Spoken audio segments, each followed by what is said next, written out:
And let's get started. Again, welcome everybody. I'm really excited to welcome Cantor Rabbi Jacquie Marx, who's from Carborough, North Carolina. I asked her for the one sentence version of her bio, and she described herself as rabbi, cantor, mother, writer, rabble rouser, comedian, and cancer warrior. And I look forward to someday to hearing all about all of those things. But in a minute, I'm going to turn it over to her. Let me share my screen first and let's join together in the blessing for study. If you would like, now is a good time to unmute yourself so that we can hear one another as we say this blessing together and we sanctify or make holy the act of studying together. Let's join in this blessing. Baruch Baruch atah Adonai Adonai Eloheinu melech haolam asher asher kiddushanu kiddushanu b'mitzvotav v'tzivanu b'mitzvot b'divrei Torah. Blessed is the Eternal, whose mitzvot, whose commandments bring us holiness, and who commands us to immerse or engage in words of Torah. Cantor Rabbi Marx, take it away. Hi, everybody. I'm here to talk about hope in this week's Parsha. So I want to offer another tiny little blessing for hope about that, which comes from the blessing before reading Echa, the Lamentations blessing, which is traditionally read or chanted on Tisha B'Av. Baruch atah Adonai שעשנו אסירי תקווה, ברוך אתה אדוני, אשר עשנו אסירי תקווה.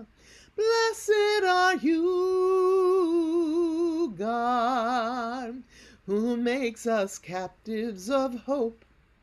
O captives of hope, asher asanu asirei tikva. And that was set to music by Cantor Becky Mann. So I hope you will look for Cantor Becky Mann. You won't be sorry. So hope is at the center of our souls. And I was listening to a podcast of Women Rabbis Talking, which is a project of Rabbi Emma Gottlieb and Rabbi Marcy Bellows Lindemann. And they were saying that hope is not just a feeling. Hope is a doing. Hope is an active choice. And I will add that hope is baked into our tradition, but it's not actually discussed out loud. Hope can be an emotion, but emotions aren't discussed in the Torah because we don't have, oh, he was happy, he was sad, she was frightened. We have physicalities such as his nose burned, his cheeks fell, that kind of thing. And that sort of language gets into our modern talk, our modern literature as well. But it is baked into our tradition. We have hope in the Tanakh, but more important, we have hope in Hatikva. Hatikva is Israel's national anthem. And then the mikveh, the ritual bath, is also has the root kuf vav he for hope. And we can it's a whole other discussion on what we're hoping for when we immerse in the mikveh. But Jacob's moments of hope occurred during his darkest night of the soul. So this week, we know that 20 years have passed since Jacob last saw his twin Esau. And at the time, wasn't so nice. Esau had resolved to kill Jacob for tricking Esau, the elder brother, out of his birthright and stealing Esau's blessing from their father Jacob. So remember that even though they're twins, it counts that one of them is born first, and that counts as the eldest. But even fraternal twins share a bond that is unfathomable by singletons. How many people here are twins? Anybody have twins? Oh, well, okay. So they may quarrel in the womb, and they may quarrel out of the womb, but they are bound together by some unexplainable bond, or it might be explainable in another class, and that lasts way beyond birth, for good or for ill. And many of us, so twins, number two, we know that seven is an important number in Judaism. I think that two is an equally creative and impactful number. How many people know of the two truths in my pocket? You should have two truths. Right. So, two truths in my pocket. One is the world was created for me, and the other is I am dust and ashes. Two beasts within you. That this is true of many cultures. Native American or Native, the first people and Native Americans say there are two beasts within you, and they grapple over whether you're doing good or evil. Two angels on Shabbat, a good one and a naughty one. The being of two minds about any situation that you're in. How about being two minds of a commemoration that's holy on our calendar, but that isn't necessarily happy? For instance, Yom Kippur. We don't wish each other a happy Yom Kippur or a happy Tisha B'Av, and yet there's a holiness of a feeling in commemorating that. So, is there anyone out here that would... so I say that to be a Jew is to straddle at least two truths at once. My children, for instance, they're 100% Chinese and Korean, Ish L'Rei, who each one's different, and 100% Jewish. How many of you grapple with two truths, and would you like to share them? How about when we're mourning for somebody who has died, but part of us has to be relieved that they're no longer in pain? It's not always the case, but there is that duality there. Okay, if nobody has a duality to share, I will share another one from, you are, let's see, in the chat. Yes. Yes, good morning. Hi, Aviva. Let's see. Am I first? I think, let's see. I see Aviva. I think I'm first. Are you first?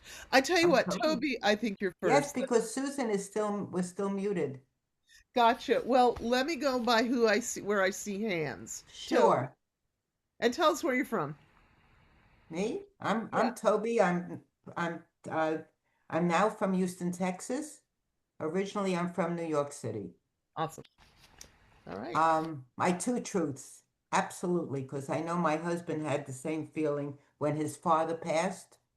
I had the same feeling when my husband passed. Leaving was not easy.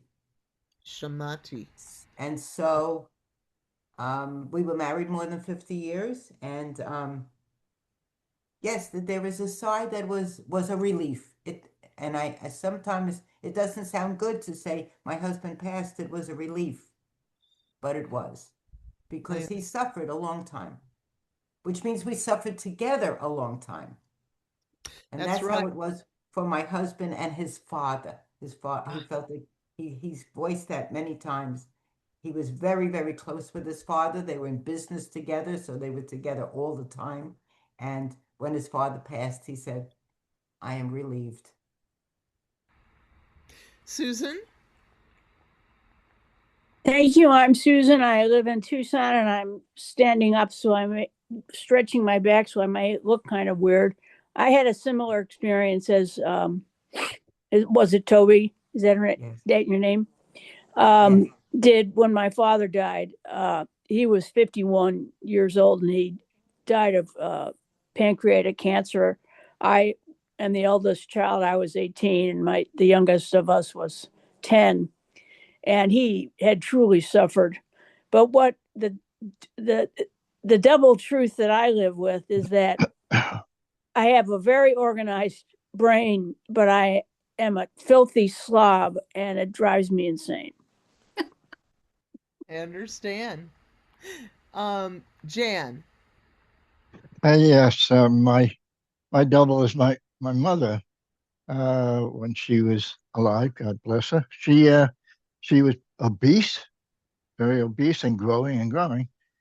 She was alcoholic, and she was uh, a heavy smoker, and even had lung cancer. And Mm. so, watching her kill herself because it was all voluntary, uh, I was glad when it was over. I loved her very much, but I hated watching it. That's hard to see someone you love so much do things that are self-destructive. Susan Kaplan? Oh, may I ask that if you oh, I Yeah, could that's that was me. I didn't okay. put my hand down. Right. Let's if you put your hand down, I won't call on you again.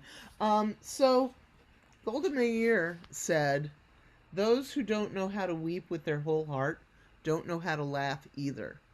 And we may think of laughter and tears as opposites, but they're kind of hand in hand. But they may feel like opposites sometimes. So getting back to Jacob, before he even wrestles with the angel who will visit him in his dream, he wrestles between hope at seeing his twin after 20 years and fear for his life, lest Esau make good on his threat. So he's already gone ahead and sent gifts of hundreds of animals to Esau's camp. And he's divided his own camp of family, servants, and children into two sub-camps. If one camp should be annihilated, the other could survive. And it sounds kind of harsh, but think of Air Force One and all that kind of thing. So once he's alone after sending the gifts, and sending those gifts as an act of hope, Jacob begins to pray.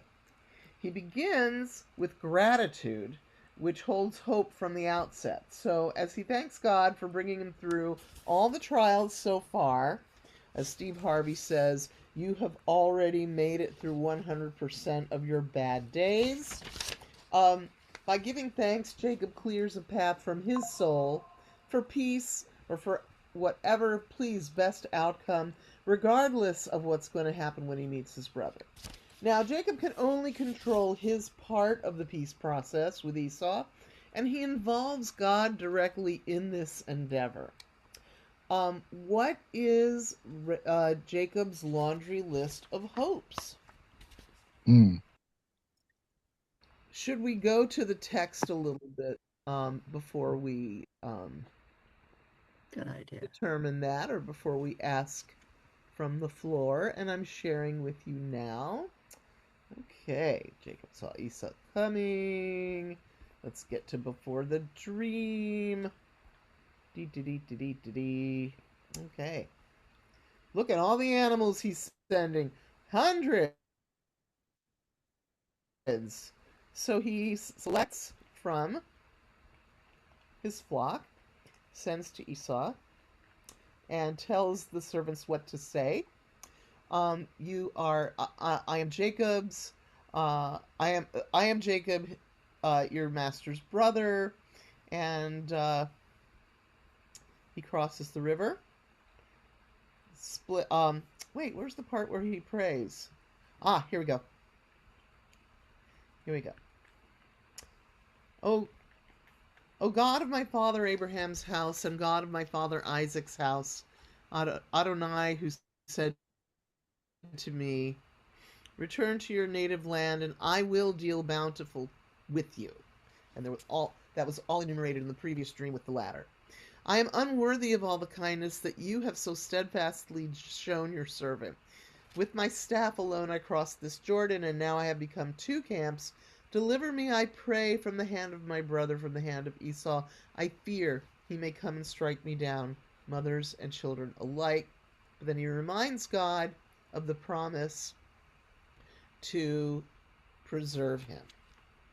So I want to move. So let's talk for a few minutes about Jacob's hopes. And since I'm sharing, it really is best if you use your electronic hand to raise if you want to talk about Jacob's hopes, and I'll call on you. Well, we can move on to the hugging and kissing. There is a very dramatic moment when the brothers actually meet.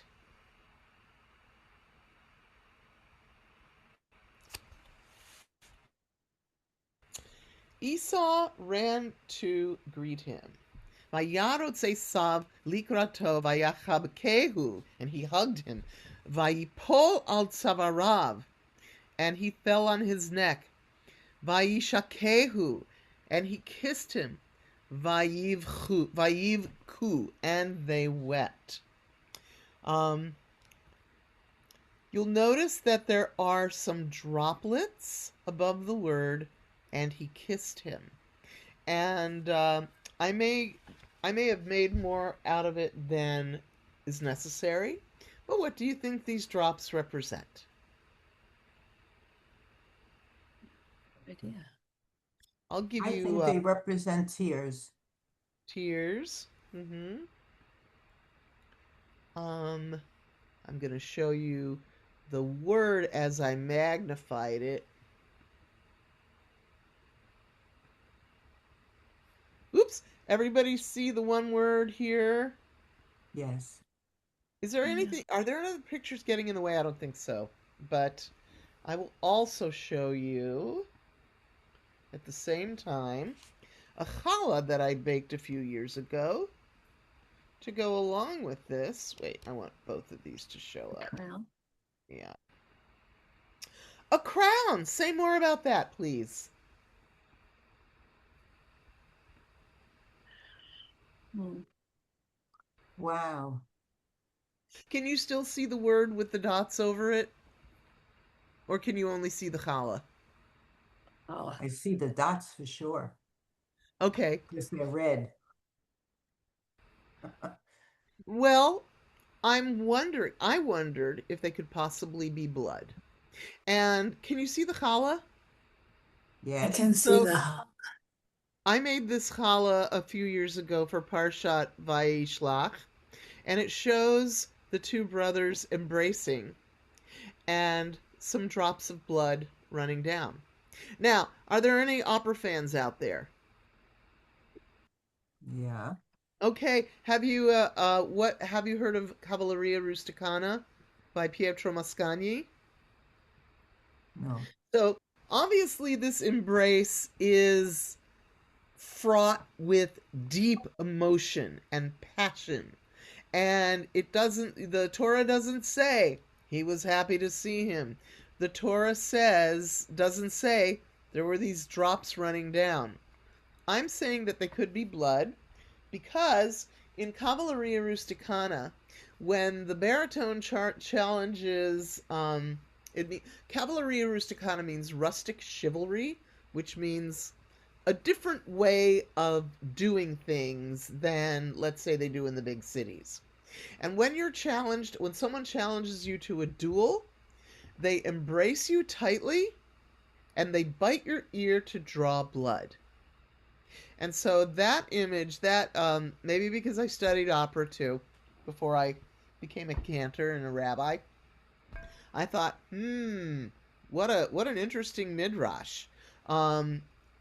Perhaps Esau is so passionate at seeing Jacob that he needs to be glad, he needs to cry. It does say he cried, but he was also going to kill him. So I wonder if maybe he bit his ear and he let out some symbolic drops of blood, he could symbolically say, I shed his blood, but Jacob lived.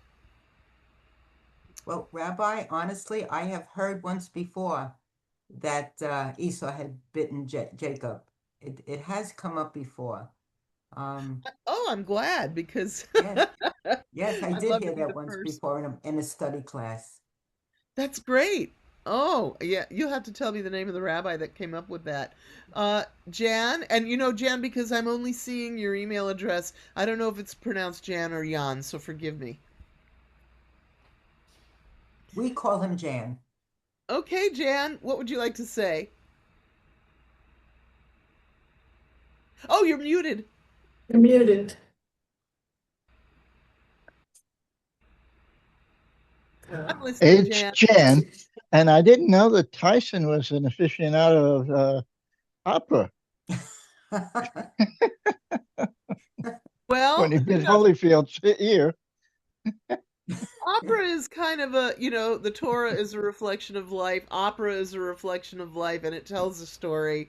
So you take our biggest emotions, our triumphs and our tragedies, and you make them live forever in book form, in study form, in stage form, something that you can behold. And I like that. I'm going to show you because I can't do anything without laughter. I'm also going to show you this Mike Tyson image of this is kind of a historical moment There you from go. the wide world of sports when Mike Tyson bit Evander Holyfield's ear. Um, you better not munch, you better not chew. Holyfield's ear is not a cashew, you know. And so, draw your conclusions and tell us how this Torah portion or how this class today makes you think of hope. And I'm going to stop the share so that we can be more intimate amongst ourselves and see each other. Jacob is meeting Esau after 20 years, 21 years. Talk to us about hope. I'm looking at the chat as well. Oh, the opera and the composer, I'll put that in the chat. Cavalleria Rusticana.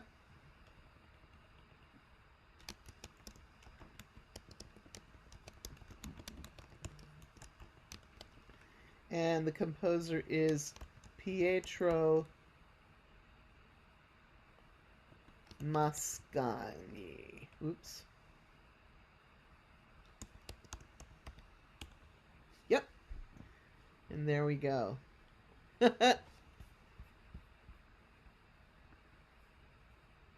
So the dots could be tears. The dots could be blood. The dots could be sweat. We obviously emit a lot of things from our bodies when we are emotionally charged. But let's talk about hope some more. How does this Torah portion inspire you to hope?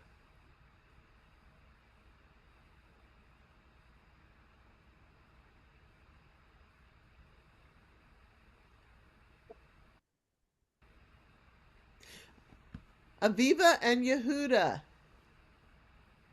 Well, the most obvious concept out of this, at least the beginning part of the parasha, is the idea that family remains family despite anything that happens, and that over a lifetime, the uh, uh, the bad behavior of youth does not carry necessarily into the rest of life and affect the next generations. In addition, there's sort of a method to the madness because this whole story is definitely midrash because camels did not exist at this time. This is written well after the fact, and the people who are writing it had an agenda. Wow. I like that. Jan? I lost my thought. Go ahead from me.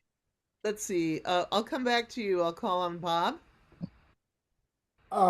In the whole parsha, I really like the activities of angels, whoever they may be and whoever they may represent, and the changes, the liminal change from one area to another, which is overseen by angels, whether for good or for bad or for both. I like that. And I like the fact that the word malach means both angel and messenger, which opens us up to the hope that we could encounter angels at any time. We could even be those angels. We never know when we meet one. We never know when we can be one. Jacqueline Wolf says you can repair an old relationship sufficiently to maybe not be friends but no longer carry the burden of dislike or happiness. And that puts a vibrant color on the progress of relationships. A former spouse that you want to remain on good terms with for the kids or for your own self. You want to be that person who's a mensch in spite of it all. Well, in spite of most of it. But let's see, Jan. Okay. It seemed to me that he was remembering the past and putting his brother in the same mode that he remembered him from the past, and really didn't give his brother the chance to be a mensch, to be a better person than he was when he left. He's coming at him with the memory of what he was. Ah, I guess there were no camels, but there was also no internet. Nobody had a chance to send an "I'm sorry" message. There wasn't even the Pony Express. I guess I could answer by saying that all you have is that last impression. Mhm. Um, and hope is the thing that could mitigate that. But thank you, Toby. Yes, I think that that Esau had a lot to worry about because in over the 20 years that Jacob was gone, Esau had everything, and it amassed to more and more and more. He may not have had the legal birthright, but in essence, he was running the show. He didn't know when Jacob came back if Jacob is then going to say, "Well, now it's all mine." He doesn't realize that Jacob in his own right has amassed his own empire, so to speak. So Esau had a lot to worry about. And so I guess he may have felt that he needed to show a sign of force so that, you can't take this away from me because I've had it for 20 years. Good.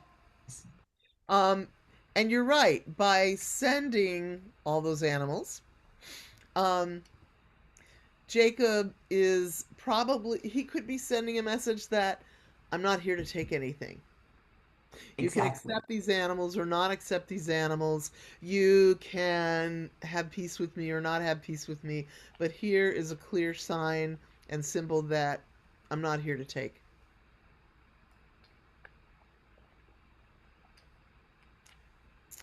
All right. Well, we have 1 minute left, and I am asked to keep to time. So, do we have any parting comments? I'm really liking what everybody has to say about hope and peacemaking and how making peace doesn't put things back the way they were or the way that both parties wished that they could be, but was maybe unrealistic. But it does give you a chance to go on, to have no regrets, to be a better person than you were. And I'll leave you with that. Maybe making peace is putting things back where they really ought to be. Because they weren't there at the beginning. And they can be now. I like that. There are a lot of goals in life that put us where we should have been all along. Jan? Yeah. I don't think that past images go away that easily. A hug and a kiss is not enough because they actually go their separate ways, even though they indicated they were going to go together. There was still fear in both of them, and I see that in my own life. Every time I go home, I'm treated the way I was when I was young. They don't see me as a grown person with any of the accolades I had along the way because they didn't see me obtain them. Sometimes they have to come over to your turf and see how you're conducting life and business and to see how other people treat you. That's an eye opener. But we didn't have that luxury in the Torah. We couldn't say, "All right, I'll come to you for Hanukkah, you come to me for Pesach." Yeah, people moved and they stayed moved. I think there were ways of getting messages to people, but life changed. Life had a lot of permanent, unchangeable shifts. Yep. All right. So I'm going to put the words in the chat of the blessing for hope, and you can screenshot that.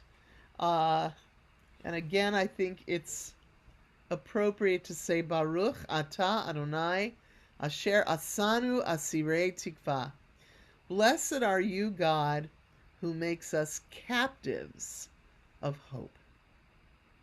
Thank you all very much. And I can keep the room open for a bit if you want to stay and chat. Otherwise, Thank you. I'll be with you next week too if you want to join me. We'll talk about hope from the pit.